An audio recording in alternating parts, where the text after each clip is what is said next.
Bienvenue dans la maison du Seigneur, bienvenue tout le monde. On est venu ce matin pourquoi? Pour rencontrer Dieu. Et on va chanter « Je viens dans ta maison ». Je veux te rencontrer tel que je suis. Comme le dit Jacques au chapitre 4, approchez-vous de Dieu et il s'approchera de vous. Alors ce matin, on veut ouvrir nos cœurs à Jésus. On veut le louer ensemble de tout notre cœur. On sait qu'il est parmi nous. Une chose que j'ai demandé à l'Éternel, que je désire ardemment. Je voudrais habiter toute ma vie dans la maison de l'Éternel pour contempler la magnificence de l'Éternel et pour admirer son temple. Alors on s'approche de lui humblement ce matin, on dépose tous nos soucis, on lui ouvre nos cœurs et on s'abandonne à la grâce de notre Jésus.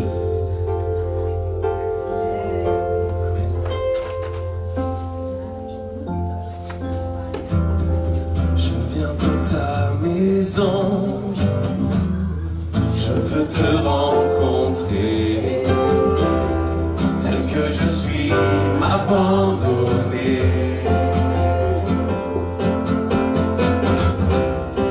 Alors que nous chantons, ton esprit me remplit, mon âme est libérée. Donc quand je viens dans ta maison, je viens dans ta maison, je veux te rencontrer, tel que je suis, m'abandonner. Alors que nous chantons,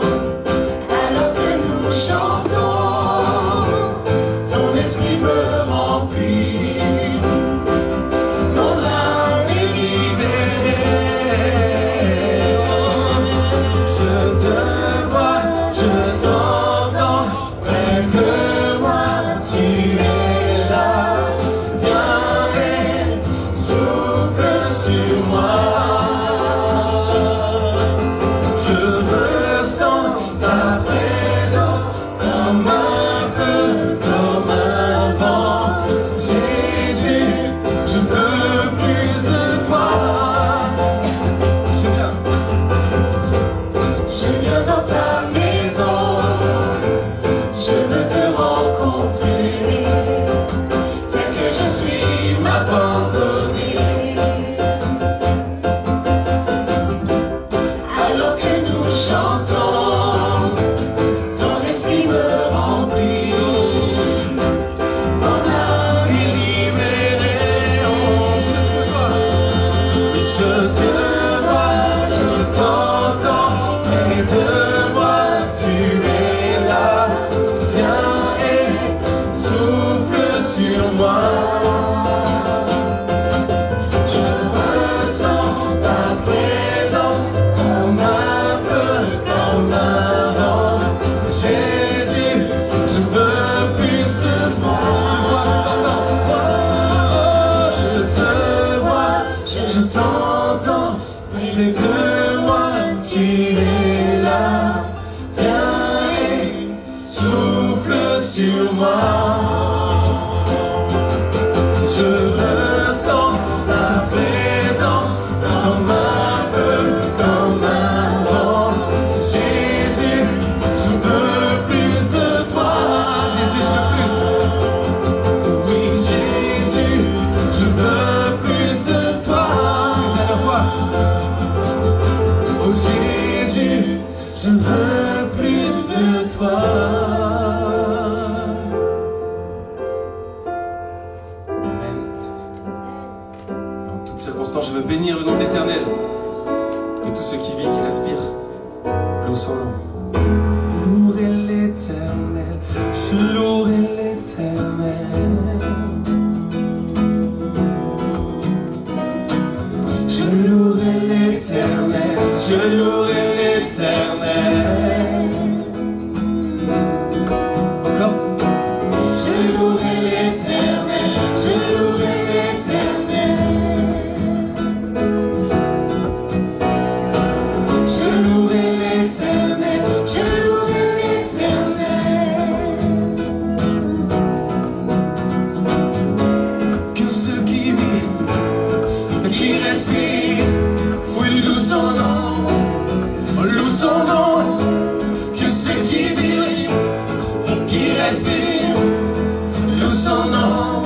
vas courir sur les monts et du fond des vallées. Quand je suis confiant ou quand sombre ma foi, je louerai dans la crainte, dans l'insécurité. Ma louange est un fleuve qui emporte mes soucis. Tant que je vivrai, et tant que je vivrai, tout en moi chantera béni l'Éternel. Oh mon âme, je chante béni l'Éternel. Oh mon âme, peu importe ce que je ressens, je louerai peu importe tout ce que je ressens. Je sais que tu restes au contrôle. Ma louange est une arme, plus qu'un simple chant. Ma louange est le cri qui a détruit Jéricho. Et tant que je vivrai, tout en moi chantera béni.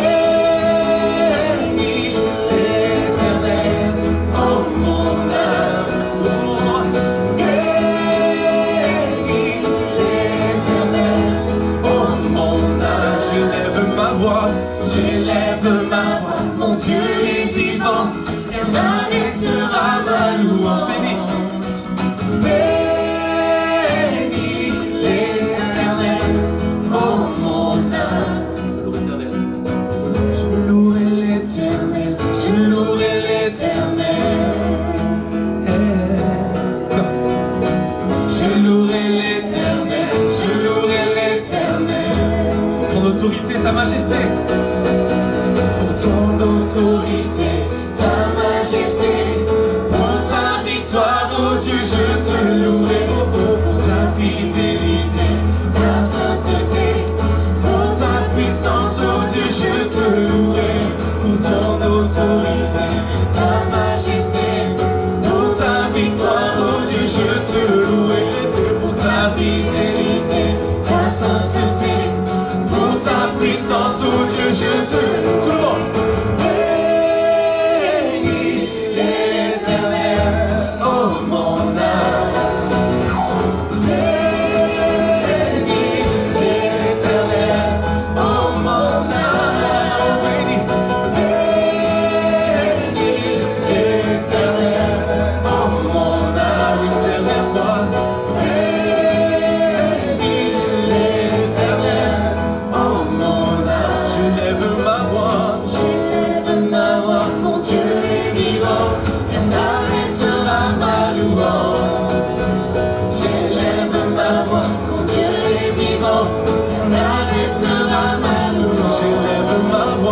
J'élève ma voix, mon Dieu est vivant, et n'arrêtera ma louange. Béni, oui, béni l'Éternel, oh mon âme. Que ceux qui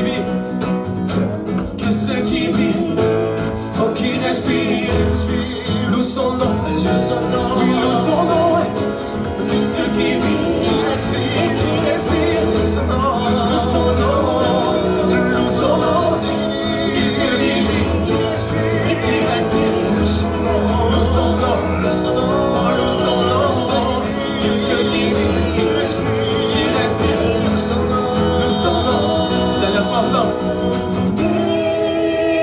Béni l'Éternel, oh mon âme, je chanterai. Oui, béni l'Éternel, oh mon âme. Encore. Béni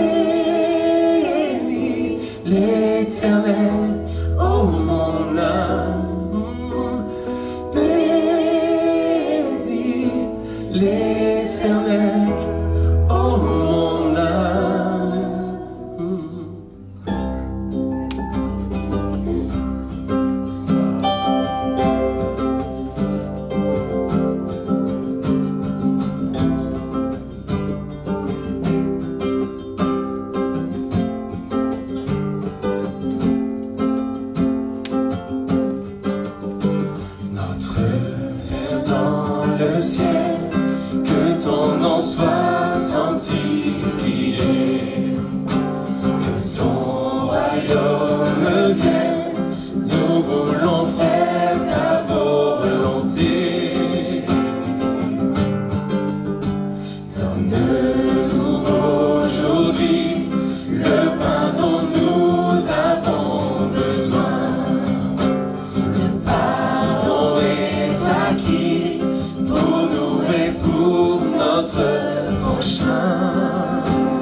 Gloire à Dieu, gloire à notre Père, gloire à Dieu. Nous chantons gloire à Dieu, gloire à notre Père, parmi les rêves, la puissance. Cette prière marquante de Jésus. Notre Père dans le ciel, que ton nom soit sanctifié, que ton royaume vienne, nous voulons faire ta volonté. Donne-nous aujourd'hui le pain dont nous avons besoin.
Tu es grand, tu es digne de louange. Tu es digne de nos louanges, Seigneur. On est là pour toi ce matin, Seigneur, pour t'apporter le meilleur. Que ta gloire éclate au milieu de nous, que ton nom soit élevé au-dessus de tout, Seigneur Jésus.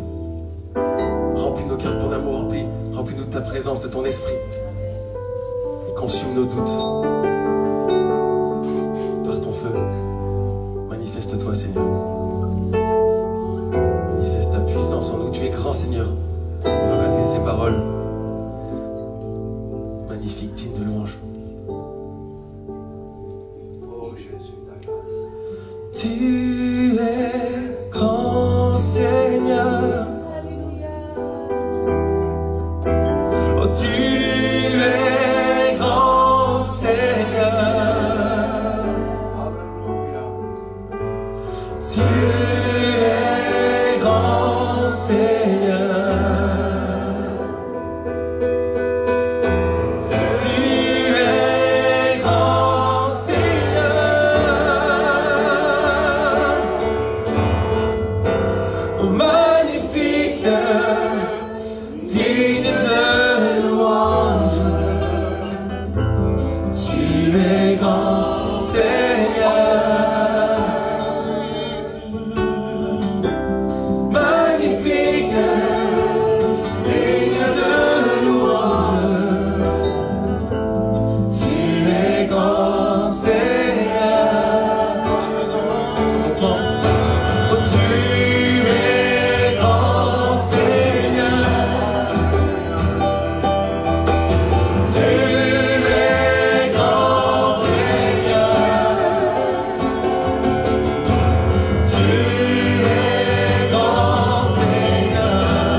Je te vois, Seigneur, quand je t'ouvre mon cœur, je t'entends me parler, et ta loi dans mon cœur toujours demeure, et ta vie à chaque heure coule comme un torrent.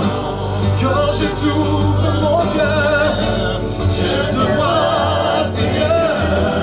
Quand je t'ouvre mon cœur, je t'entends me parler, et ta voix dans mon cœur toujours demeure, et ta vie à chaque heure coule comme un torrent. Si je me tais,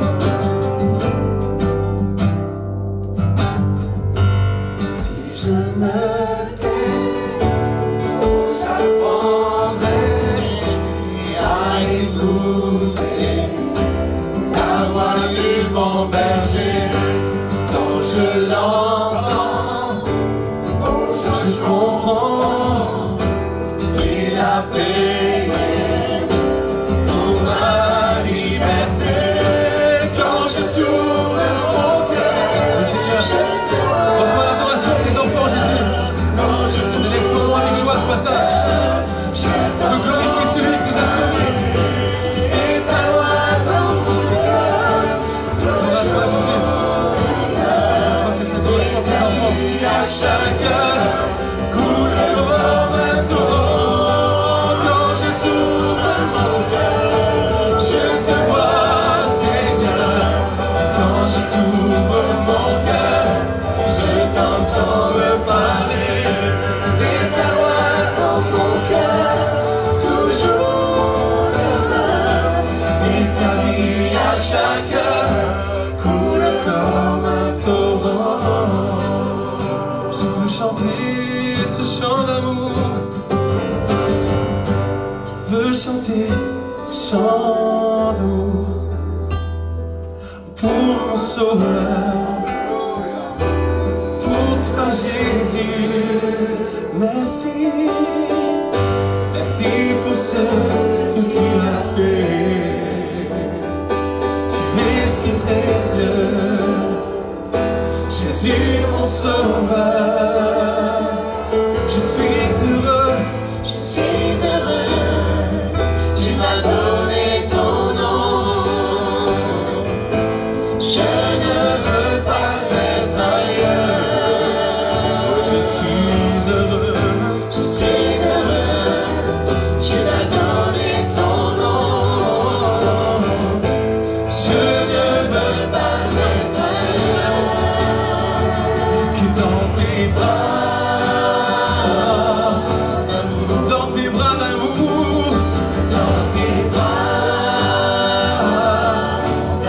dans tes bras, dans tes bras, dans tes bras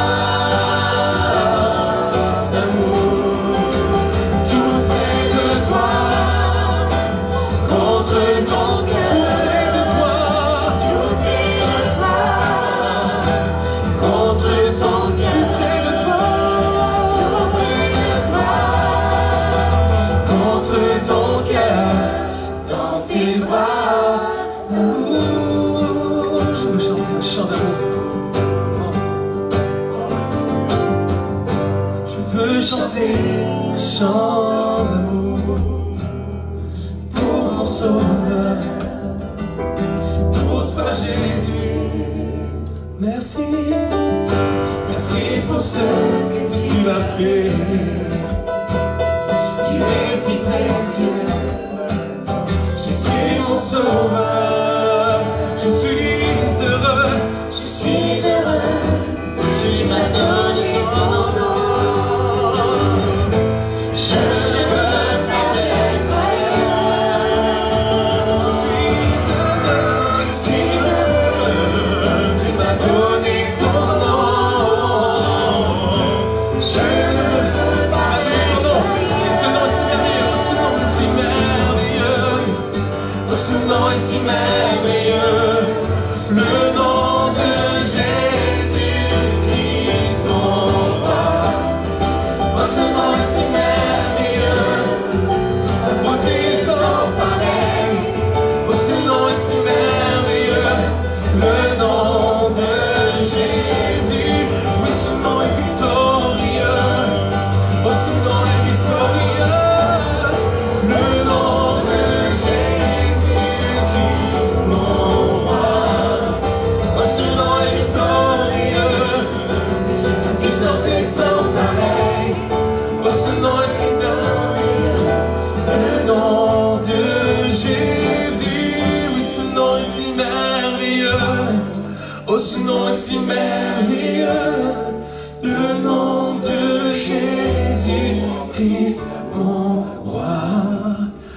ce nom est si merveilleux, sa beauté est sans pareil. Oh, ce nom est si merveilleux, le nom de Jésus. Oui, Seigneur, tes enfants tendent les mains vers toi, Seigneur, merci. Alléluia, je suis très heureux de vous voir ce matin, très heureux que vous soyez là. Bienvenue à tous, à ceux que l'on connaît, ceux que l'on ne connaît pas. L'important, c'est que le Seigneur vous connaît tous. Alléluia. Je voudrais vous parler ce matin, et vraiment mon cœur brûle pour vous dire ces choses. On pourrait donner le titre à ce message, « Là où la puissance de Dieu coule ». Là où la puissance de Dieu coule. On va lire un texte qui nous servira de base. Il s'agit de Actes des Apôtres au chapitre 3. Et nous lisons au premier verset du chapitre 3e. Il s'agit d'un miracle, la guérison d'un boiteux. Voilà le titre qui est donné à ce paragraphe dans nos Bibles. Bon, les titres n'y étaient pas à l'origine, mais ça nous aide à comprendre de quoi il s'agit. Voilà, nous ouvrons la Bible et nous ouvrons surtout nos cœurs. Pierre et Jean montaient ensemble au temple à l'heure de la prière. C'était la 9e heure. Il y avait un homme boiteux de naissance qu'on portait et qu'on plaçait tous les jours à la porte du temple, appelé la Belle, pour qu'il demandât l'aumône à ceux qui entraient dans le temple. Cet homme, voyant Pierre et Jean qui allaient y entrer, leur demanda l'aumône. Pierre, de même que Jean, fixa les yeux sur lui et dit « Regarde-nous ». Et il les regardait attentivement, s'attendant à recevoir d'eux quelque chose. Alors Pierre lui dit, « Je n'ai ni argent ni or, mais ce que j'ai, je te le donne. Au nom de Jésus de Nazareth, lève-toi et marche. » Et le prenant par la main droite, il le fit lever. Au même instant, ses pieds et ses chevilles devinrent fermes. D'un saut, il fut debout et il se mit à marcher. Il entra avec eux dans le temple, marchant, sautant et louant Dieu. Tout le monde le vit marchant et louant Dieu. Il reconnaissait que c'était lui qui était assis à la belle porte du temple pour demander l'aumône, et ils furent remplis d'étonnement et de surprise au sujet de ce qui lui était arrivé. Comme ils ne quittaient pas Pierre et Jean, tout le peuple étonné accourut vers eux au portique dit de Salomon. Pierre, voyant cela, dit au peuple, « Hommes israélites, pourquoi vous étonnez-vous de cela? Pourquoi avez-vous les regards fixés sur nous, comme si c'était par notre propre puissance ou par notre piété que nous eussions fait marcher cet homme, le Dieu d'Abraham, d'Isaac et de Jacob, le Dieu de nos pères a glorifié son serviteur Jésus, que vous avez livré et renié devant Pilate, qui était d'avis qu'on le relâchât. Alléluia. Vous avez renié le saint et le juste. Je reviendrai sur ce dernier verset en fin de message, car il est essentiel, et je pense que tout de suite nous pouvons comprendre, non pas à nous, mais à ton nom donne la gloire. Nous ne sommes pas ici pour mettre en avant nos personnes et penser que grâce à nous, l'œuvre de Dieu avance, à cause de nous, il se fait ci ou il se fait là. Nous voulons ce matin rendre à César ce qui est à César, mais à Dieu ce qui est à Dieu. Et à lui soit toute la gloire, car sans lui, rien n'est possible. Amen. Alors, un petit voyage dans ce passage. C'est l'heure de la prière au temple, la 9e heure. Il semblerait que ce soit vers 15 heures de l'après-midi. Pierre et Jean montent au temple, et comme ils arrivent à la porte appelée la Belle, c'était une porte incrustée d'or et de pierres précieuses, la Belle, ils rencontrent un homme qui est infirme, qui est là à l'entrée sur les marches qui mènent au temple. Il est infirme depuis sa naissance.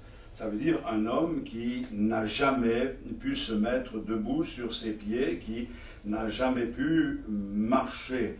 Il n'était pas autorisé à entrer dans le temple à cause de son infirmité. Il y avait là des règles dans la loi très strictes à ce niveau-là.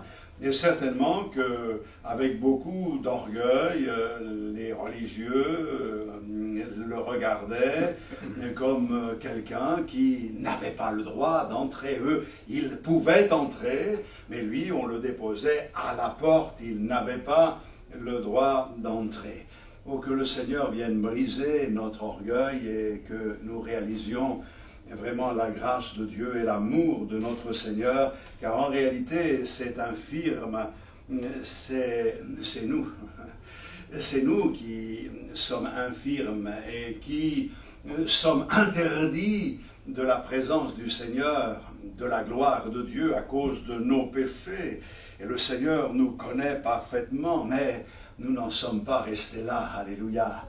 Vous l'avez lu avec moi dans le texte, il est bien entré dans le temple quand la puissance de Dieu est venue pour le relever. Mais toujours est-il que Pierre et Jean venaient d'être remplis du Saint-Esprit. Quelques jours avant, il y avait eu la Pentecôte, ils furent tous remplis du Saint-Esprit, ils sont remplis de joie, ils sont remplis de vie, ils sont remplis d'assurance.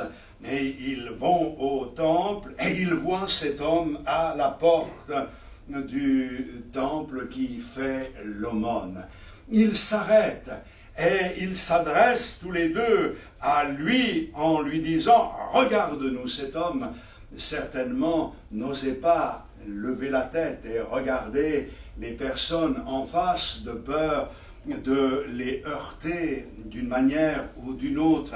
Il était infirme et cela créait une espèce de complexe. « Regarde-nous ». Et alors qu'il regarde Pierre et Jean, Pierre va lui donner une parole extraordinaire. Il s'attendait à recevoir quelque chose. Les gens donnaient quelques pièces. Ils allaient au temple pour se donner bonne conscience. Peut-être les pièces en cuivre, vous savez, que l'on n'aime pas garder dans nos porte-monnaies. Il donnait le surplus, je ne sais pas ce qui se passait là, mais cet homme s'attendait à recevoir quelque chose. Et Pierre va lui dire, je n'ai ni argent ni or, mais ce que j'ai, je te le donne. Au nom de Jésus de Nazareth, lève-toi et marche. Et puis, non seulement il lui dit cette parole, mais il lui tend la main droite, il le prend par la main droite et il le fait lever. Et cet homme se lève et il réalise que ses chevilles le tiennent. Il est là, debout, et il commence à glorifier Dieu. Et la Bible nous dit qu'il entre dans le temple en marchant, en sautant et en louant Dieu. Alléluia. Il y a eu ce jour-là un miracle extraordinaire. Les gens étaient étonnés et ils disaient, c'est formidable, c'est le gars qui se tenait à la porte, on lui a donné quelques pièces et il est là et il loue le Seigneur. Il n'est plus impotent, il marche. Quel miracle, quelle chose extraordinaire que cette chose-là. Et il venait pour voir Pierre et Jean. Ils avaient les regards sur ces deux hommes, mais eux, ils ont pris soin de détourner les regards qui étaient fixés sur eux pour dire c'est pas nous, c'est lui, c'est notre Seigneur Jésus-Christ, c'est lui que vous avez rejeté, lui que vous avez condamné. Eh bien, c'est lui qui est le sauveur, c'est lui le libérateur. Oh, quel miracle, cela nous met en joie. Et cela me fait du bien de vous en parler ce matin. Je dis quel grand miracle. Quel grand miracle nous aimerions voir aussi au milieu de nous. Ouais. Je ne sais pas si vous êtes convaincus. Vous avez un amen très timide. Vous voulez voir la gloire de Dieu? Amen.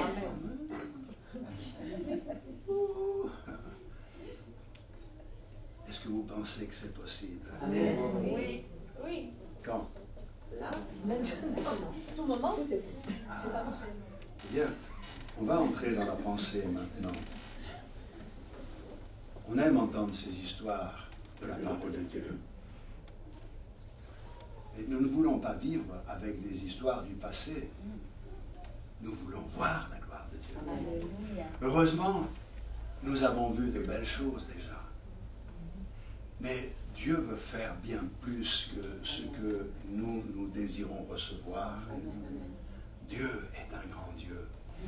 La parole de Dieu n'est pas là pour nous condamner.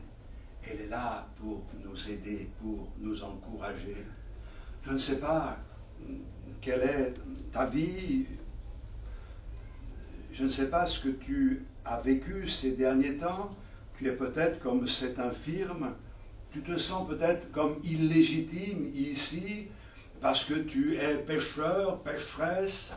J'aimerais te dire que tu as bien ta place parce que c'est le Seigneur qui t'appelle. Et c'est le Seigneur qui veut faire une œuvre dans ta vie. Il veut accomplir quelque chose de glorieux en toi. Et il veut continuer à œuvrer en nous pour nous amener à briller de sa lumière. Oh, de surmonter tous les obstacles et d'être efficace entre ses mains. Alléluia. Alors, là où la puissance de Dieu coule, quel est l'environnement où la puissance de Dieu se manifeste? Me pose la question et ce texte me donne des réponses. Alors on va en voir 4 rapidement. La première des choses que je souligne dans ce texte, c'est que la puissance de Dieu se manifeste là où il est présent. Ça y est, la palisse. Et oui, ça vous paraît tellement évident, mais même si c'est simple et évident, Dieu se manifeste là où il se trouve. Et je voudrais souligner que Dieu n'était pas dans le temple. Et pourtant, il a manifesté sa gloire en dehors du temple.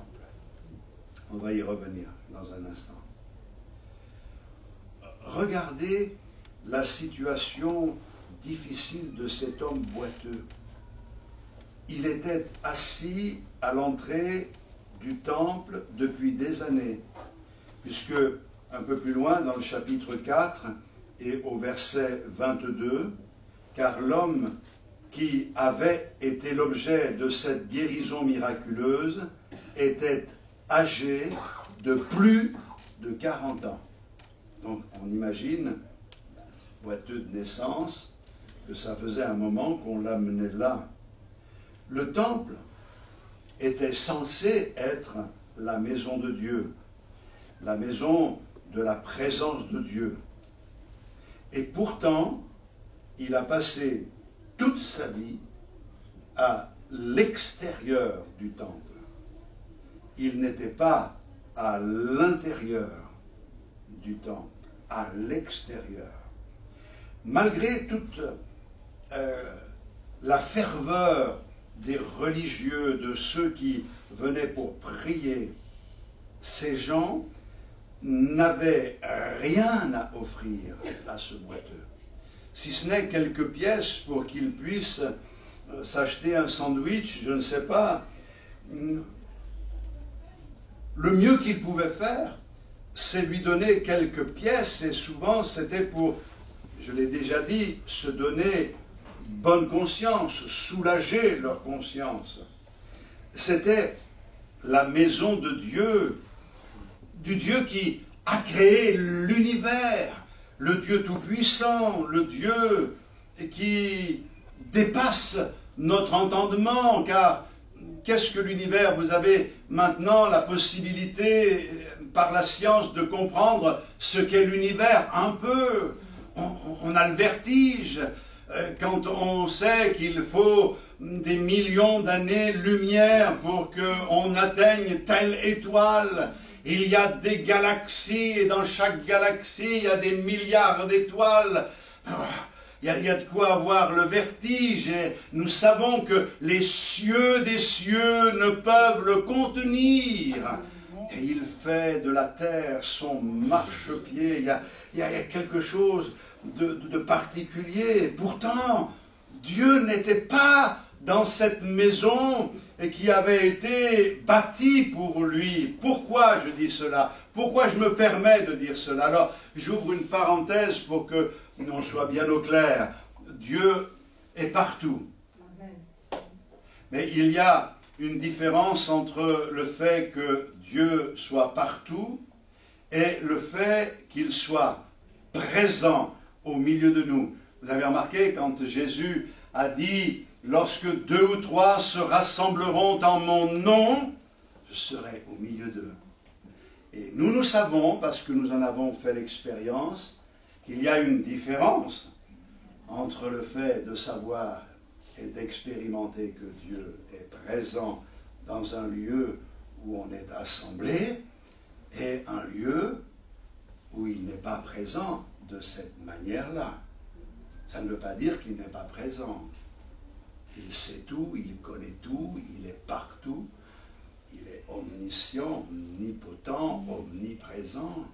Et je parle ici de sa présence.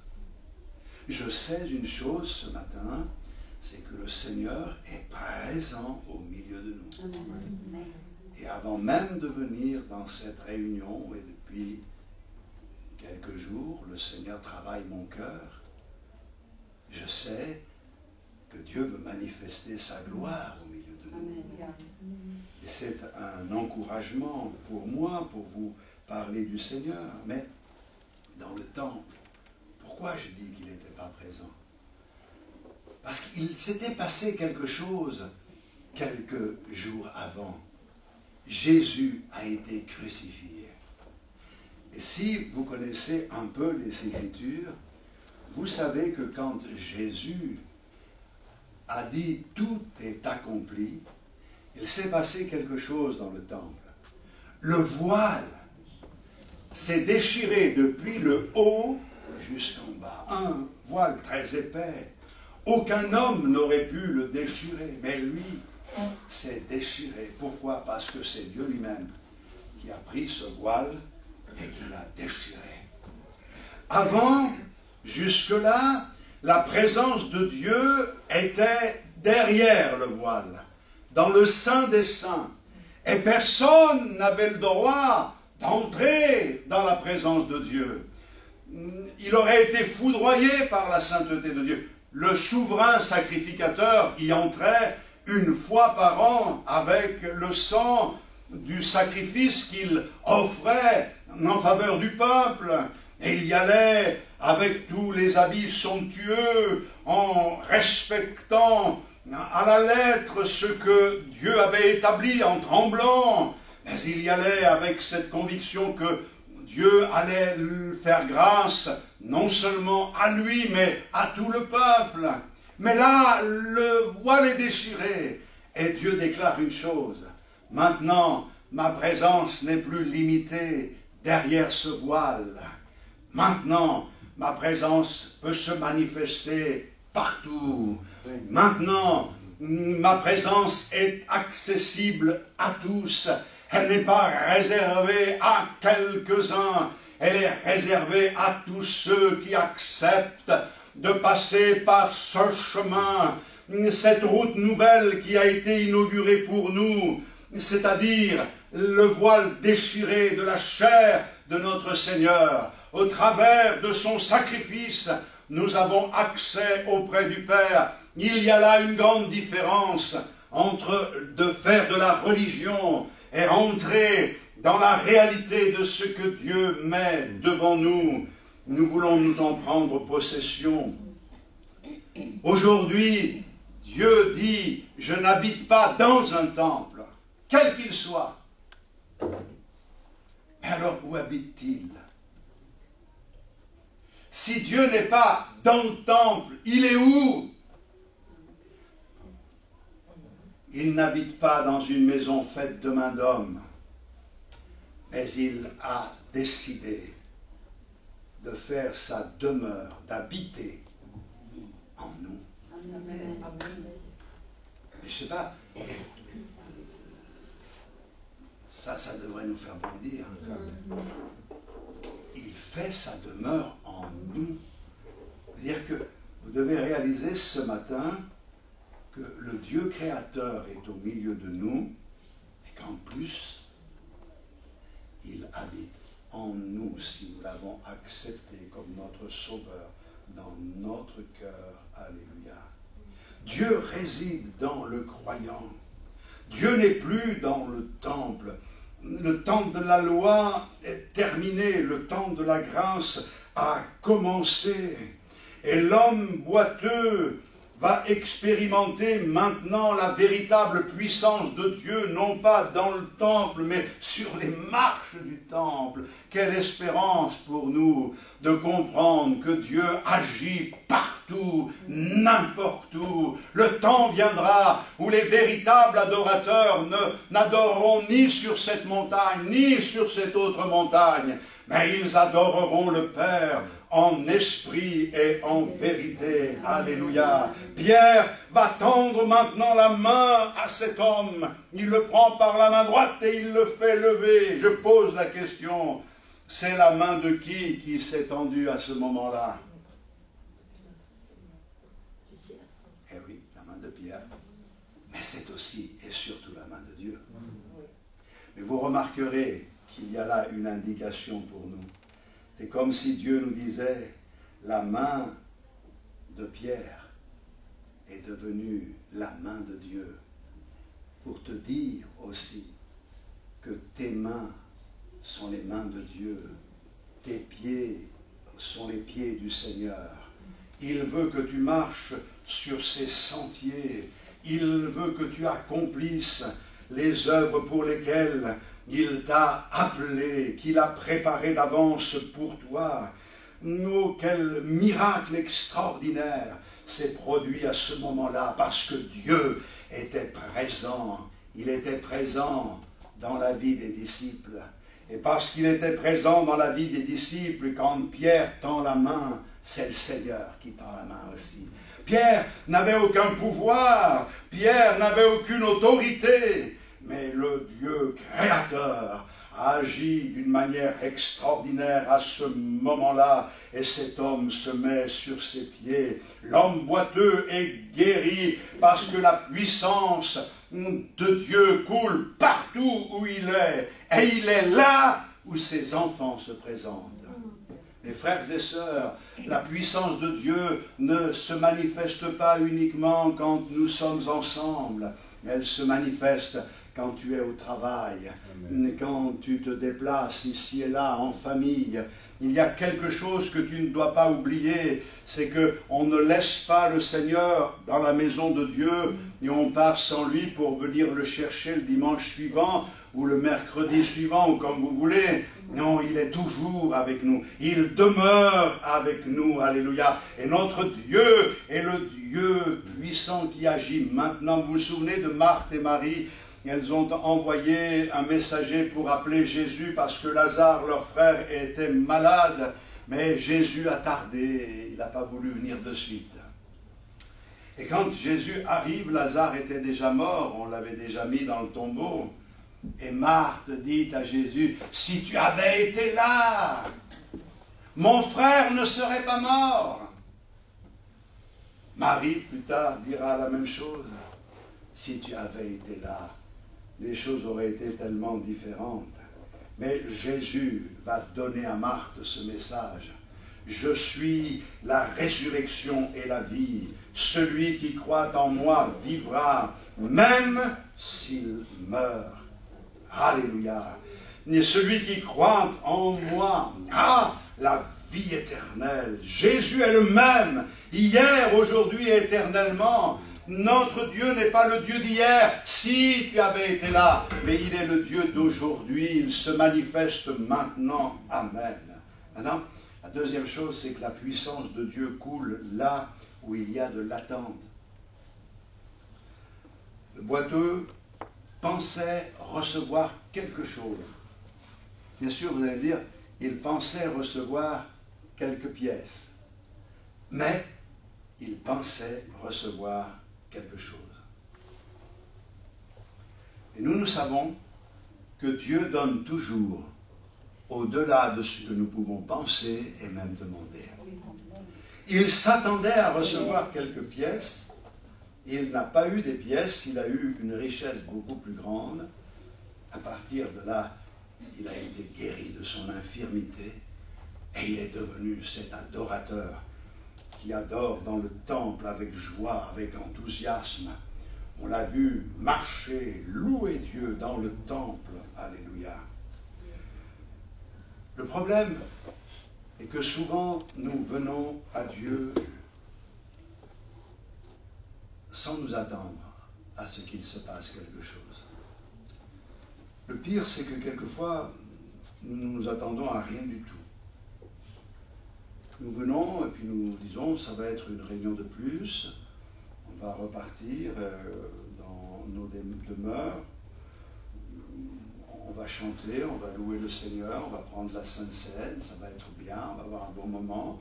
Et puis si le pasteur est raisonnable, on partira suffisamment tôt pour être à l'heure pour le repas.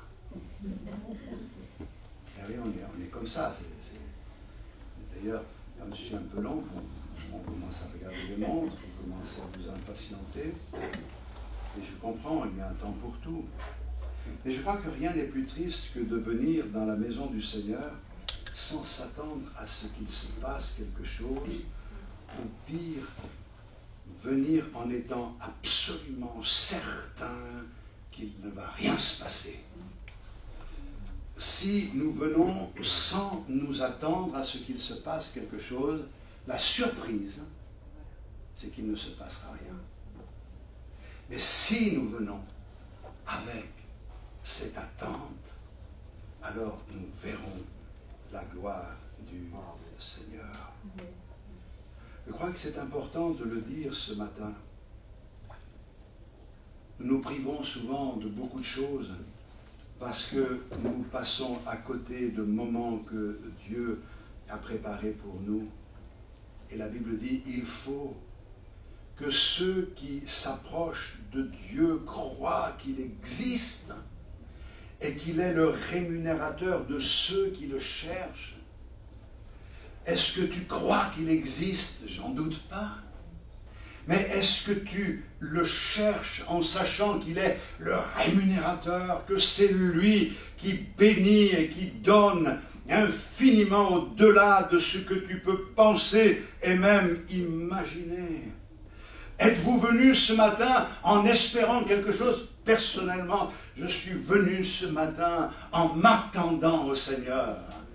Et il a déjà parlé à mon cœur.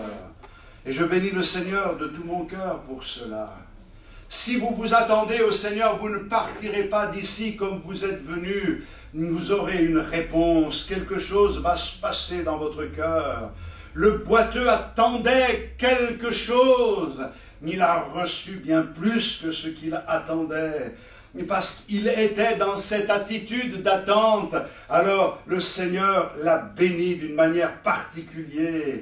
L'attente caractérise chaque domaine de notre vie. Je m'attends à Dieu pour qu'il me conduise dans mes choix. Je m'attends à Dieu pour qu'il résolve mes problèmes. Je m'attends à Dieu pour qu'il me guérisse. Je m'attends à Dieu pour qu'il me console, pour qu'il fasse couler dans mon cœur cette huile qui apaise ma souffrance. Je m'attends au Seigneur pour qu'il me donne sa joie. Je m'attends au Seigneur ce matin pour qu'il m'aide à comprendre où j'en suis et à faire les bons choix dans ma vie. Mais le Seigneur nous donne l'occasion de faire quelque chose pour la gloire de son nom en venant à lui simplement. Vous savez, la devise de la vie d'Hudson Taylor a été la suivante: tentez de grandes choses pour Dieu, attendez de grandes choses de Dieu. Et il a dit ceci: de nombreux chrétiens évaluent les difficultés à la lumière de leurs propres ressources et tentent donc peu et échouent souvent dans le peu qu'ils tentent. Tous les géants de Dieu ont été des hommes faibles qui ont fait de grandes choses pour Dieu parce qu'ils comptaient sur la puissance et la présence de Dieu. Alléluia. Les hommes de Dieu qui sont considérés comme des géants n'avaient rien de plus et rien de moins que nous. Paul dit: si je suis ce que je suis, c'est uniquement par la grâce de Dieu. Mais ils ont cru, ils se sont attendus à Dieu. Et avec humilité, ils se sont tenus dans la présence du Seigneur et Dieu les a utilisés d'une manière glorieuse. Alléluia. L'attente. Je me souviens avoir fait 3 semaines de mission en Afrique, c'était en Côte d'Ivoire, il y a des années de cela, et j'étais vraiment surpris parce que des milliers de personnes venaient pour écouter la parole du Seigneur et me sentais si petit au milieu de toutes ces personnes. Il y avait des gens fervents, des gens qui louaient Dieu. 1 heure avant la réunion, ils étaient là, ils louaient déjà le Seigneur. Mais c'est extraordinaire, où est-ce que je suis arrivé là? Et puis au moment où j'annonçais la parole de Dieu, la même chose, je n'ai pas un autre personnage, c'est le même bonhomme qui se déplace. Et j'ai vu des guérisons instantanées, des hommes et des femmes qui étaient liés par les puissances des ténèbres, être agités avec violence. Ah, ça volait, hein? Mais au nom de Jésus, j'ai vu ces gens être libérés et le lendemain témoigner de la gloire du Seigneur. Quand je suis rentré et que je suis revenu en France, ça a été un peu comme la douche froide. J'ai commencé mes réunions avec le même enthousiasme et je me suis aperçu que ça ne répondait pas pareil.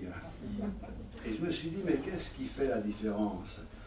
Et là, j'ai compris une chose, c'est que les gens qui étaient là-bas, ils étaient dans l'attente. Ils étaient dans l'attente. Mais nous, on a tout.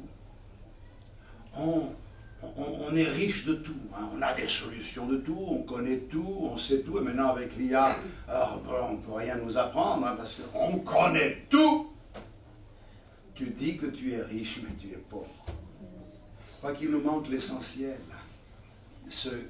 Cette rencontre du Seigneur ne peut pas être remplacée. Et ça, c'est quelque chose d'important. Maintenant, la puissance de Dieu coule là où l'autorité du royaume de Dieu est reconnue. Quelques mots. Le royaume de Dieu. Le royaume de Dieu ne vient pas de manière à frapper les regards. On ne dira pas, il est ici ou il est là. Mais le royaume de Dieu, dira Jésus, est au milieu de vous. Il est en vous. Et la puissance du royaume de Dieu, c'est quelque chose qu'il faut reconnaître. Nous sommes membres du royaume de Dieu. Oui ou non? Nous sommes entrés dans son royaume. Avant, nous étions sous le royaume du diable. Maintenant, nous avons été libérés de ce royaume pour maintenant être dans le royaume de Dieu. Et qui dit royaume dit roi. Avant, notre roi, c'était l'ennemi. Aujourd'hui, notre roi, c'est notre Seigneur. Amen. Il est le roi des rois, le Seigneur des seigneurs, mais il est mon Seigneur. Maintenant, suivez-moi. Pourquoi je dis cela? Parce que Pierre et Jean arrivent au temple. Ils voient ce boiteux, regarde-nous, au nom de Jésus, il est guéri. est-ce que vous trouvez dans la Bible qu'ils ont prié pendant 10 minutes, un quart d'heure, une demi-heure, une heure pour qu'ils soient guéris? Vous remarquez? Ben non. Attention, je ne suis pas en train de vous dire qu'il ne faut pas prier. Mais il faut que l'on fasse un peu la nuance. Je suis convaincu d'une chose, c'est qu'ils ont prié. Ils se sont tenus dans la présence du Seigneur. Ils ont passé du temps avec le Seigneur, dans la méditation de la parole de Dieu. Et là, quand ils se déplacent, c'est parce qu'ils ont eu contact avec le Seigneur. Ils vont à la réunion de prière, non pas pour trouver le Seigneur, mais parce qu'il était avec eux. Et ils avaient quelque chose à communiquer dans cette réunion. Et au moment où ils voient ce boiteux, ils utilisent l'autorité que Dieu leur a donnée. Au nom de Jésus de Nazareth, lève-toi et marche. Ils croient dans la puissance du Seigneur. Ils croient dans la puissance de ce royaume dans lequel nous sommes entrés. Tout pouvoir m'a été donné, dit le Seigneur, dans les cieux et sur la terre. Et il nous a envoyés. Il nous a envoyés, comme dit Marc au chapitre 16, et pour imposer les mains aux malades, afin que les malades soient guéris. Il nous a envoyés pour voir la gloire de Dieu dans bien des domaines. Et nous nous en privons. Nous pensons qu'il ne peut pas y avoir de guérison en dehors de nos moments où nous sommes en prière pour prier pour le malade. Mais nous avons le droit, par l'autorité que le Seigneur nous donne, en toute humilité, de confesser la victoire du Seigneur. Quand le Seigneur nous le demande, dans certaines situations, au nom de Jésus-Christ, lève-toi et marche. Est-ce que vous croyez que le Seigneur a changé? Il n'a pas changé. Vous ferez les œuvres que j'ai faites, et vous en ferez de plus grandes. Alléluia. Oh, je crois que ça c'est très important. Comment Dieu voit-il son Église? Est-ce qu'il nous voit comme des gens timorés, timides, qui doivent résister au mal parce qu'il faut résister aux puissances du mal? Non, le Seigneur voit une Église qui est victorieuse, qui n'est pas là pour résister au mal, mais qui affronte le mal, qui gagne du terrain sur le mal, qui écrase la puissance des ténèbres. Nous avons un Dieu qui est puissant et vivant, et nous voulons vivre dans cette dimension-là. Notre Dieu n'est pas un petit Dieu, mais c'est le grand Dieu qui nous donne autorité. Alléluia. Je lisais un article sur... Il y a quelque temps, un tableau perdu de Léonard de Vinci, Salvator Mundi. C'est un tableau sur le Christ. Enfin, ce n'est pas le tableau lui-même, mais il a été vendu, écoutez bien, 450 millions de dollars. Wow. Alors là, j'ai imaginé un instant parce qu'il avait été vendu en 1958 125 dollars. La personne a vu que c'était un beau tableau, elle l'a revendu 10 000 dollars en 2005. Moi, je pense que ces gens-là sont en train de se donner eux-mêmes des coups de pied en disant, on avait un truc, un tableau d'une valeur incroyable, et on s'est contenté de quelques miettes. Alors le tableau, j'en ai rien à faire, et les 450 millions de dollars non plus. Vous comprenez ce que je veux dire? Mais vous et moi, nous avons une richesse extraordinaire. Alléluia. Et nous nous contentons de quelques petites miettes. Mes frères et sœurs, avançons avec le Seigneur. Et puis, je dirais ça, pour mon dernier point, la puissance de Dieu, elle coulera là où Dieu recevra la gloire. Alors, qu'est-ce que ça veut dire? Vous avez vu avec moi, j'ai fait mention de cela tout à l'heure. La puissance de Dieu n'est pas donnée pour notre gloire personnelle. J'ai vu trop souvent des hommes qui se mettaient en avant, regardaient ces mains qui ont guéri tant de malades ou je ne sais quoi. Ça me faisait peur d'entendre cela. Parce que, regardez ces mains. J'étais jeune pasteur à l'époque à Béziers, il y a bien des années. Une dame est venue aux réunions, elle était un peu bizarroïde. Elle me serre la main et elle fait comme ça. Et puis, je dis, mais qu'est-ce que c'est que c'est?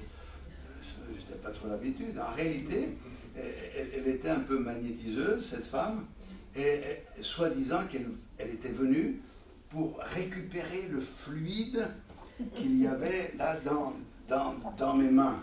Donc il a fallu un petit peu rectifier ça, parce qu'il n'y avait pas de fluide particulier, surtout ça a servi quelquefois à donner quelques petites fessées à mes enfants quand ils étaient désobéissants. C'est les mêmes mains, je veux dire que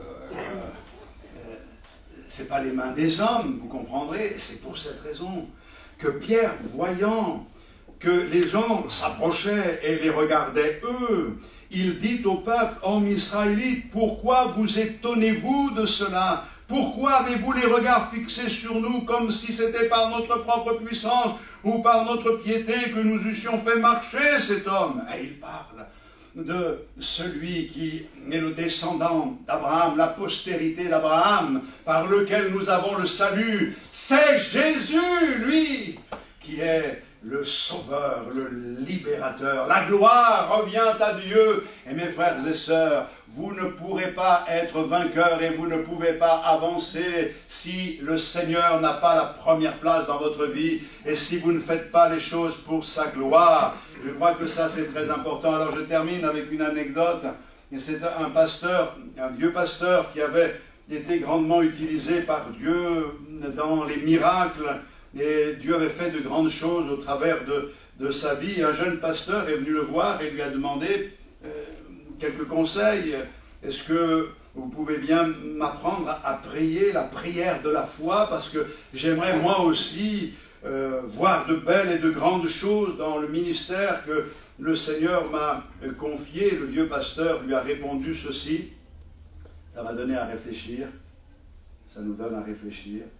La manifestation de l'Esprit ne dépend pas de votre degré de confiance en Dieu, mais de la confiance que Dieu peut vous accorder. Si nous faisons l'œuvre du Seigneur, restons en communion avec le Seigneur. Et que notre motivation, frères et sœurs, soit toujours bonne. Que nos regards soient toujours sur le Seigneur et que nous n'essayions pas de récupérer la gloire qui lui revient. Nous sommes les petits ânes, comme le petit ânon qui a porté Jésus à Jérusalem. Hosanna au fils de David. Bon, l'ânon, il a fait son boulot, il est retourné dans l'écurie. Nous sommes un peu comme ces ânes-là. Nous devons porter les choses de Dieu. Mais la gloire doit lui revenir. Et ce matin, avant de prendre la Sainte Seine, eh bien, réalisons ces choses.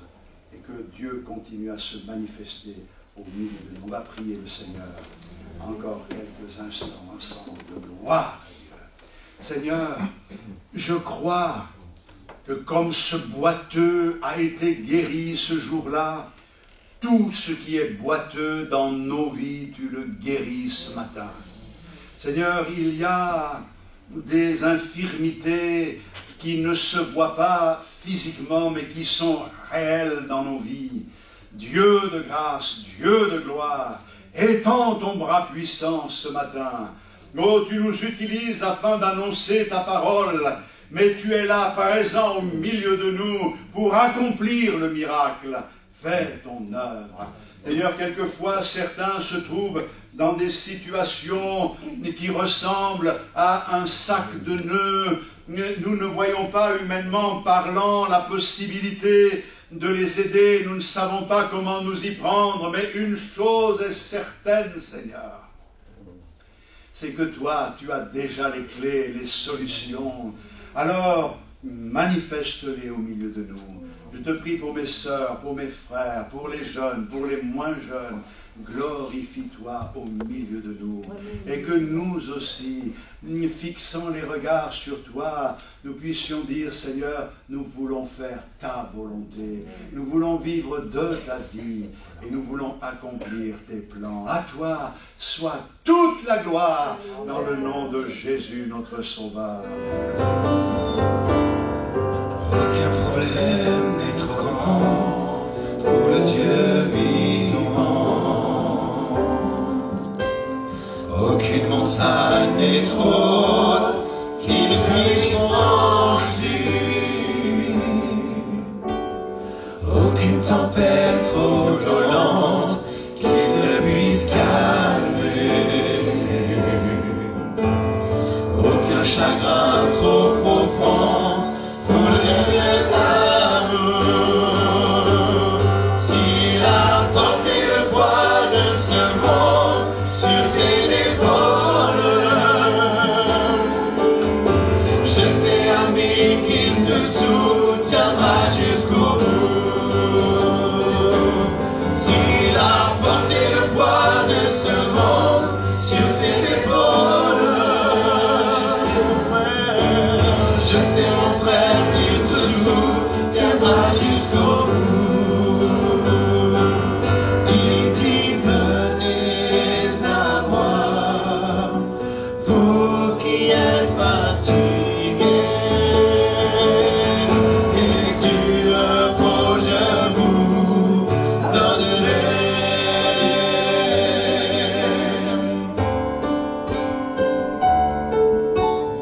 Aucun problème n'est trop grand pour le Dieu vivant.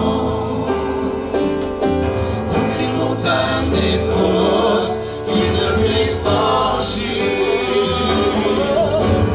Aucune tempête trop violente qu'il ne puisse calmer. Aucun chagrin trop profond pour le Dieu d'amour. S'il a porté le poids de ce monde sur ses épaules, je sais, mon frère, qu'il te soutiendra jusqu'au bout. Je sais, mon frère, s'il a porté le poids de ce monde sur ses épaules, je sais, mon frère, qu'il te soutiendra jusqu'au bout. S'il a porté le poids de ce monde sur ses épaules, je sais, mon frère, qu'il te soutiendra jusqu'au bout. S'il a porté le poids de ce monde sur ses épaules, je sais, mon frère, qu'il te soutiendra jusqu'au bout. Il te soutiendra, soutiendra jusqu'au bout. Il te soutiendra, soutiendra jusqu'au bout. Alléluia, alléluia, alléluia, alléluia. Gloire à toi, Seigneur.